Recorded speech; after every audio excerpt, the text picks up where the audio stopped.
सुप्रभात बच्चों। हम लोग एक सामाजिक प्राणी हैं, समाज में रहते हैं। तो हम लोगों के एक दूसरे के बिना लेन देन के कार्य पूर्ण नहीं होता है और हर एक मनुष्य के जीवन में आर्थिक लेन देन होता ही रहता है। बराबर। आर्थिक यानी रुपए पैसे हम किसी के पास से उधार लेते हैं और देते भी हैं। और इसी के बीच में कई बार जब रुपए का लेन देन करते हैं तो कई बार संबंधों में एक तरह की कटुता आ जाती है। एक कटुता या कड़वाहट कब आता है कि जब हम समय से किसी के पास से रुपए लिए हैं और देने का वादा कर चुके होते हैं कि हम इतने समय में आपके रुपए वापस कर देंगे, लेकिन जब नहीं दे पाते हैं तब क्या होता है, तो उसमें व्यवहार में अनबन सी हो जाती है। तो बच्चों, प्रस्तुत जो कहानी है, इस कहानी में आर्थिक व्यवहार से संबंधित है, पर इसमें जो ऋणदाता है, जो देने वाला है, और ऋण लेने वाले व्यक्ति के आपसी संबंधों को कैसे बनाए रखे हैं। बराबर। तो उसका वर्णन इस पाठ में किया गया है। और कहानी के मतलब कि ऋणदाता स्वयं ही ऋण लेने वाले व्यक्ति को अपना ऋण अदा करता है। बराबर। तो ऐसा यहाँ पर है कि जो पाठ का नाम है एल्बम। बराबर।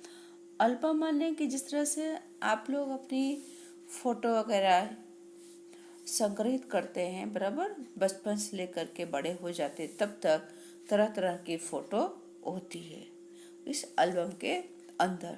लेकिन यहाँ इस पाठ में जो एल्बम है, वो एल्बम जो है कि वो रंग बिरंगी जो पत्रिकाएं होती हैं, उन पत्रिकाओं का एल्बम बनाया गया है। तो पहले हम इस लेखक के परिचय के बारे में थोड़ा जानकारी प्राप्त कर ले। तो एल्बम पाठ के जो लेखक है वह सुदर्शन जी का जन्म पश्चिम पंजाब वर्तमान हाल में वो पाकिस्तान में सियालकोट नगर में था। उन्हें बचपन से कहानी लिखने का शौक था। जिस तरह से आप लोगों को कोई किताबें पढ़ने का बड़ा शौक होता है, किसी को क्रिकेट खेलने का बड़ा शौक होता है, तो हर एक की क्या अपनी अपनी हॉबी होती है। उन्होंने प्रारंभ में उर्दू में लिखना शुरू किया था, बाद में हिंदी में लिखने लगे। इनकी पहली जो कहानी है वो सरस्वती नामक पत्रिका 1920 में छपी। कौन सी सन में छपी? 1920 में। हिंदी कहानी क्षेत्र में प्रेमचंद्र के बाद सुदर्शन जी का नाम लिया जाता। किसके बाद? प्रेमचंद्र के बाद सुदर्शन जी का नाम आता हिंदी कहानी में। इन्होंने फिल्मों के लिए भी कहानियां लिखी थी, और फिल्मों के लिए बच्चों हम लोगों ने पढ़ा है कि प्रेमचंद ने भी क्या किया, फिल्मों के लिए कहानियां लिखी है, जिन पर सफल फिल्मों का निर्माण हुआ।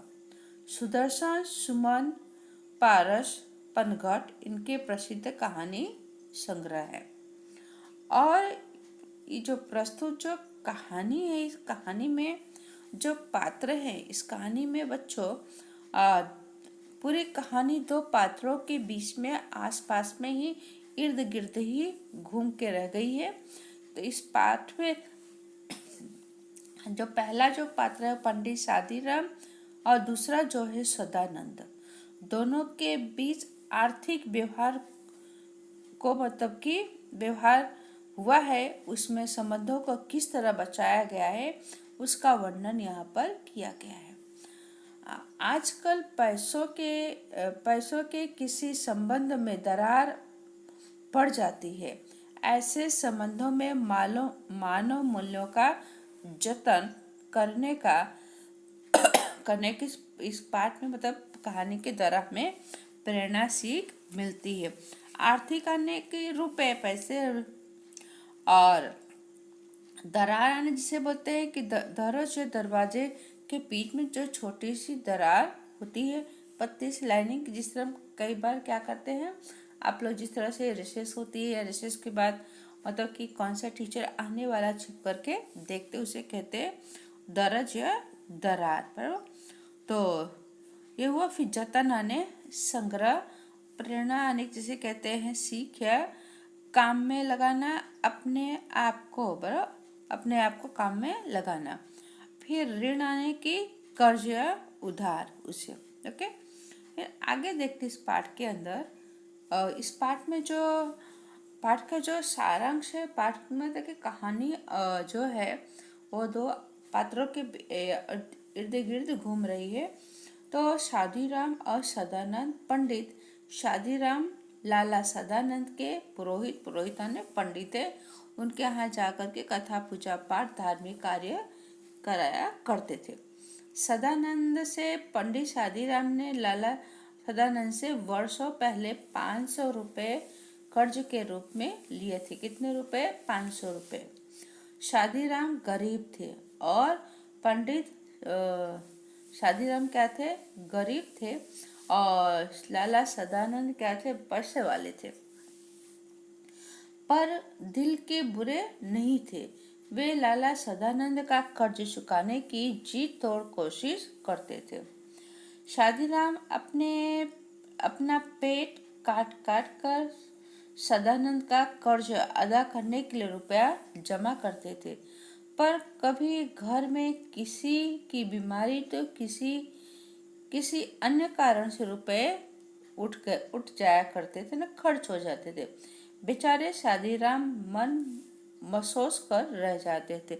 मन महसूस कर मन ही मन बहुत दुखी होते थे। लाला सदानंद एक नेक दिल इंसान है। वह शादीराम की मतलब की लाचारी को अच्छी तरह से वो जानते थे। कभी उन्होंने रुपए के लिए तकादा नहीं किया, बल्कि अंदर ही अंदर वे चाहते थे कि शादीराम रुपए न लौटाए तो अच्छा है। कौन ऐसा सोचता था? सदानंद। बराबर। लेकिन लाला सदानंद शादीराम के घर एक दिन, बराबर, किसी काम से गए वहां पर, और उनकी अलमारी में सुंदर चित्रों वाली पत्रिकाएं उन्होंने देखा। और तो सदानंद दिमाग में उन चित्रों से एल्बम बनाने का ख्याल आया।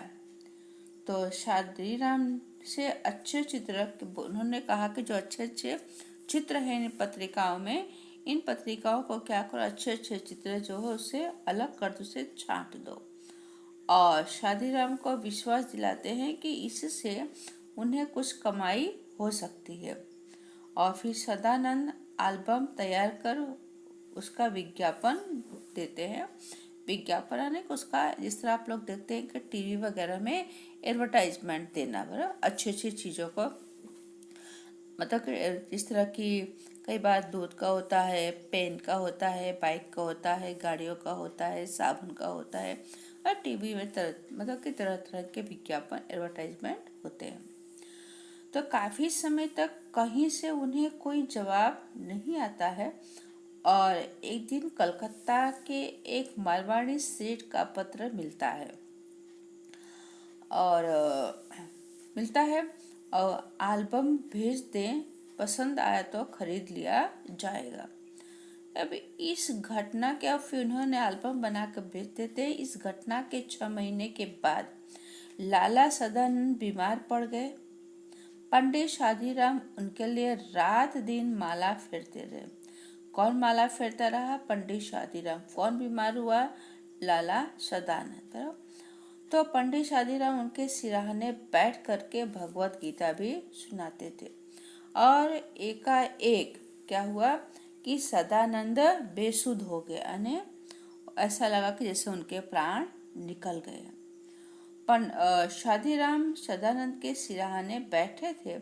उन्हें लगता था कि सदानंद के सिरहाने यानी सीट के पास में बैठे थे, कि कोई कुछ चुभती हुई कोई चीज है। और उन्होंने तकिया उठाकर देखते हैं तो उस तकिया के नीचे वही एल्बम था।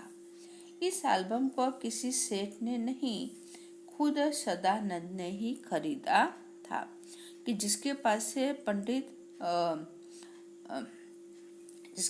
पंडित ने मतलब कि रुपए उधार लिए थे, वो पैसे चुका नहीं पाए थे। तो उन्हीं के दोस्त ने क्या किया, उनको मदद करने के लिए उन्होंने एल्बम खरीद लिया। तब इससे सदानंद के होश उड़ जाते हैं और उन्हें छीन कर बहाना बताते हुए कहते हैं कि यह एल्बम तो अब मैंने सेठ साहब से मंगवा लिया है। और शादीराम को लगता था कि यह झूठ बोल रहे हैं, लेकिन अब उनकी नज़र में लाला सदानंद और ज़्यादा सज्जन और उपकारी लगने लगे। कि जिसको उन पर विश्वास नहीं था वही क्या करते हैं, उनको विश्वास हो जाता है। तो इस पाठ की कहानी अब हम सुनते हैं कि इस पाठ की तरफ चर्चा करेंगे यहाँ पर कि पंडित शादीराम ने ठंडी आह भरी और सोचने लगे। तो बच्चों, मुहावरा है ठंडी आह भरना ने दुखी होना। वाक्य प्रयोग आप करेंगे। क्या यह ऋण कभी सिर से न उतरेगा? ऋण आने कर्ज, उधार। तो सिर से उतरना आने जो पैसा हमने लिया है, क्या इस पैसे को हम उसको अदा कर पाएंगे, उसको वापस कर पाएंगे?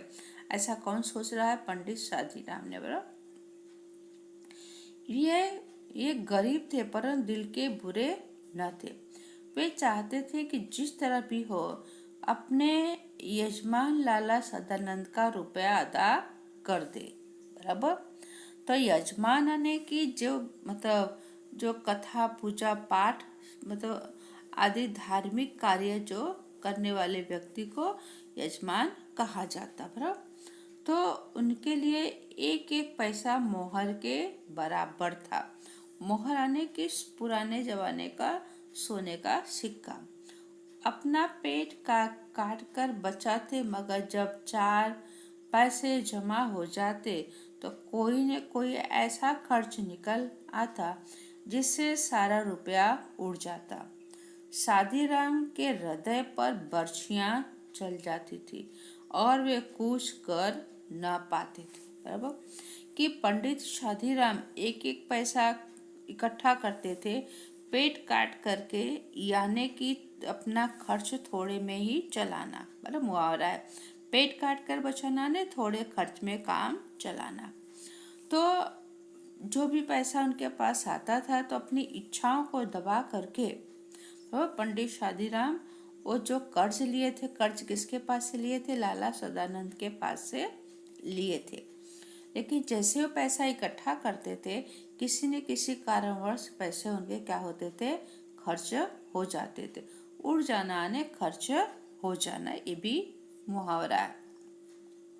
और फिर शादीराम के हृदय पर बर्छियां चल जाती थी, यानी जिसे कहते हैं नोकीला भाग जो होता है, कि हृदय में चुभन सी हो जाती थी। कि जैसे कैंची है, हथौड़ी है, सरोता इत्यादि क्या है, ये बर्छे नोकीले औजार है। बराबर। फिर उसके बाद इसी तरह कई साल बीत गए, यानी कि पंडित शादीराम पैसे इकट्ठा करते थे लाला सदानंद को देने के लिए। लेकिन पैसे इकट्ठे होते थे, लेकिन किसी कारणवश एक एक पैसे फिर से खर्च हो जाते थे, तो उन्हें दे पाते नहीं थे। इसी तरह कई साल बीत गए। शादीराम ने पैसा पैसा बचाकर 80 रुपए जोड़ लिए। जोड़े ने 80 रुपए इकट्ठा किए, एक एक पैसा वो बचाते रहे। कौन? पंडित शादीराम। उन्हें लाला सदानंद के 500 रुपए देने थे। कितने रुपए देने थे?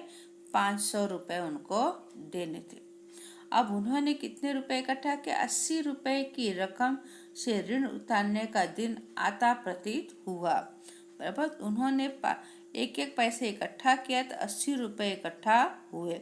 अब उन्हें ऐसा लगा कि अब 80 रुपया मेरे पास इकट्ठा हो गया है, तो मैं अब उनका थोड़ा ऋण चुका दूंगा। किसका? लाला सदानंद का। बराबर। ऐसा उनको प्रतीत हुआ। प्रतीत होना यानी उस मुहावरा है, इसका अर्थ होगा जान पड़ना, यानी मालूम पड़ना कि अब मैं उनको रुपया दे दूंगा। परंतु उनका लड़का लगातार 4 महीने बीमार रहा। किसका लड़का? पंडित शादीराम का लड़का लगातार निरंतर 4 महीने बीमार रहा। पैसा पैसा पैसा करके बचाए हुए रुपए दवा दारू में उड़ गए। दवा दारू में उड़ जाना ने के पैसे कहाँ खर्च हो गए? बच्चे के इलाज में पैसे खर्च हो गए। उड़ जाना ने खर्च हो जाना, जो उन्होंने 80 रुपये इकट्ठा किया था एकाएक बच्चे के इलाज में खर्च हो गया। पंडित शादीराम ने सिर पीट लिया। सिर पीट लेना ये भी क्या है? मुहावरा है, यानी कि बहुत निराश हो जाना। सिर पीटना ने बहुत निराश होना, बहुत दुखी होना। अब चारों ओर फिर अंधकार था। अंधकार यानी अंधेरा था।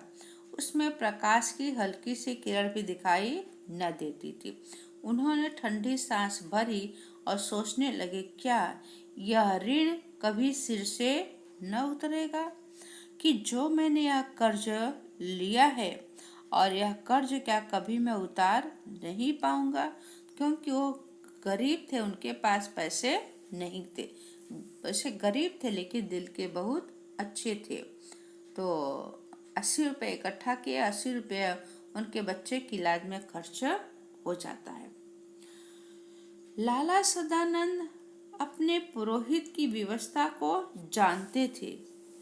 व्यवस्था ने लाचारी, मजबूरी जानते थे कि जो मेरा पुरोहित यानी जो पंडित है, जो धार्मिक कार्यक्रम करता है। कौन करता है? पंडित फिर उसके बाद वे चाहते थे कि पंडित जी रुपए देने का प्रयत्न न करें। कि लाला सदानंद चाहते थे कि पंडित के पास, पुरोहित के पास पैसे नहीं हैं तो पैसे नहीं दे। वो ऐसा सोचते थे। उन्हें इस रकम की जरा भी परवाह न थी। परवाह ने परवाह किसको नहीं थी? लाला सदानंद।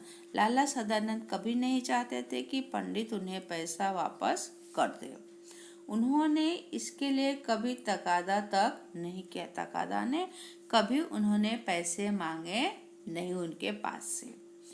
इस बात से वे इतना डरते थे कि मानो रुपया उन्हीं को देना हो। कौन डरता था? लाला सदानंद। लाला सदानंद ऐसा डरते थे कि कि पंडित जी कभी रुपए वापस न दे, और उनको चिंता भी सताया करती थी। तो शादीराम के दिल में भी शांति न थी। शादीराम कौन है? पंडित शादीराम के दिल में भी शांति नहीं थी। तो पंडित शादीराम ने किसके पास से रुपए लिए थे? लाला सदानंद से। तो वे सोचा करते थे कि कैसे भले मानस हैं। कौन सोचा करता था? पंडित शादीराम। कैसे भले मानस आने नेक आदमी। बड़ा कितना अच्छा नेक आदमी है।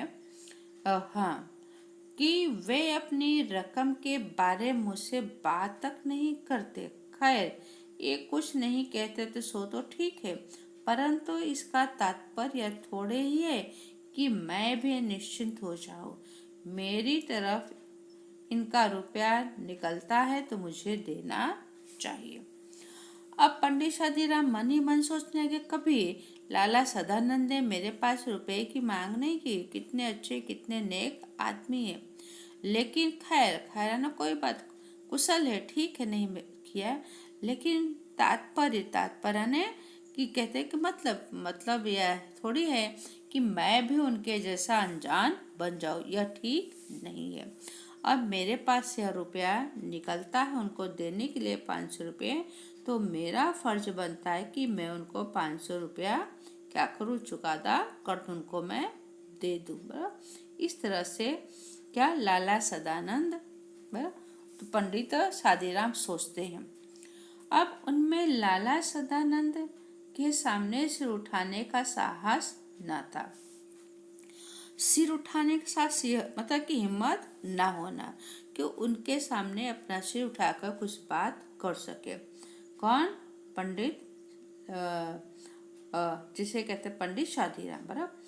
यदि लाला सदानंद ऐसी सज्जनता न दिखाते और शादीराम से बार बार अपने पैसे मांगते, तब शायद उनके दिल को कष्ट न होता।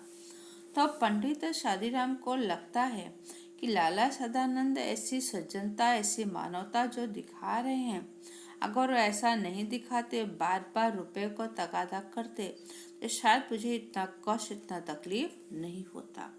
हम अत्याचार का सामना सिर उठाकर कर सकते हैं, पर भलमनसी के सामने आंख नहीं उठती। कोई अत्याचार, कोई जुल्म करता है तो उसके सामने क्या करते हैं, हम सिर उठा करके बात कर सकते हैं। लेकिन कोई भलमनसी, कोई नेकी का काम कर रहा है, उसके सामने हम सिर उठाकर बात नहीं कर पाते हैं। क्यों नहीं कर पाते? क्योंकि उसके एहसान से हम दबे रहते हैं। और जहाँ अत्याचार होता है, अत्याचार क्या होता है, हम उसके एहसान नीचे दबे होते नहीं, हम तुरंत अपनी आवाज़ उठाते हैं। तो यहाँ पर पंडित जो शादीराम है वो क्या है, वो कुछ बोल पा रहे नहीं है, क्योंकि वहाँ पर लाला सदानंद नहीं चाहते हैं कि पंडित शादीराम रुपए वापस करें। एक दिन लाला सदानंद किसी काम से पंडित शादीराम के घर गए। वहाँ उनकी अलमारी में कई 100 बंगला, हिंदी और अंग्रेजी की मासिक पत्रिकाएं देखकर बोले, ये क्या है पंडित जी? बच्चों, इस तरह के प्रश्न बोर्ड में पूछे जाते हैं कि पंडित शादीराम के घर कौन कौन सी पत्रिकाएं थी। तो पंडित शादीराम के घर बंगला, हिंदी और अंग्रेजी जैसी मासिक यानी हर महीने वो पत्रिकाएं आती थी। और ऐसा किसने पूछा?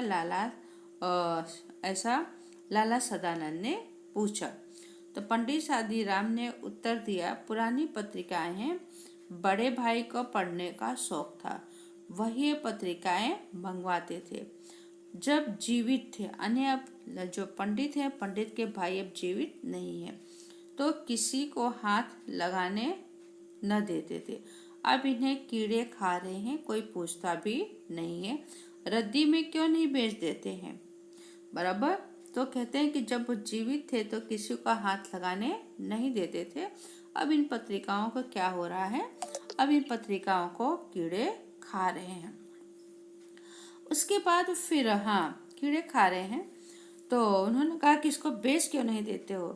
तो कहते हैं कि इनमें चित्र है, जब कभी बच्चे रोने लगते हैं तो एक आधा निकाल कर दे देता हूँ, जिससे उनके आंसू थम जाते हैं, इसलिए रद्दी में नहीं बेचता। कि कहते हैं कि जो अगर कीड़े खा रहे हैं तो इसको रद्दी में बेच दो। तो पंडित कहते हैं कि जब बच्चे रोते हैं, बच्चों इस तरह का भी पुस्तक मतलब एग्जाम में पूछा जाता है कि पंडित अपनी पत्रिकाओं को क्यों नहीं बेचते? तो क्योंकि जब बच्चे रोते हैं तो उन पत्रिकाओं को फाड़ करके बच्चों को दे देते हैं, तो उन पत्रिकाओं को देख करके बच्चों के आंसू रुक जाते हैं, जिसकी वजह से रद्दी में नहीं बेचते। बराबर। लाला सदानंद आगे बढ़कर कहा, 2-4 पत्रिकाएं दिखाइए तो जरा देखिए इनमें कैसे चित्र हैं। यानी जो पत्रिकाएं थी, हिंदी, बंगाली और अंग्रेजी में जो पत्रिकाएं थी, उसे लाला सदानंद मांगते हैं देखने के लिए, और पंडित शादीराम पत्रिकाओं को देते हैं देखने के लिए, जो पत्रिकाएं कैसी सुंदर हैं और रंगीन चित्र उसके अंदर हैं। तो बच्चों, आज हम इतना ही करेंगे और बाकी आने वाले समय में इसकी चर्चा पाठ की करेंगे। और शब्दार्थ मुहावरे आप अपने नोट में PDF में से देखकर लिख डालिए। धन्यवाद।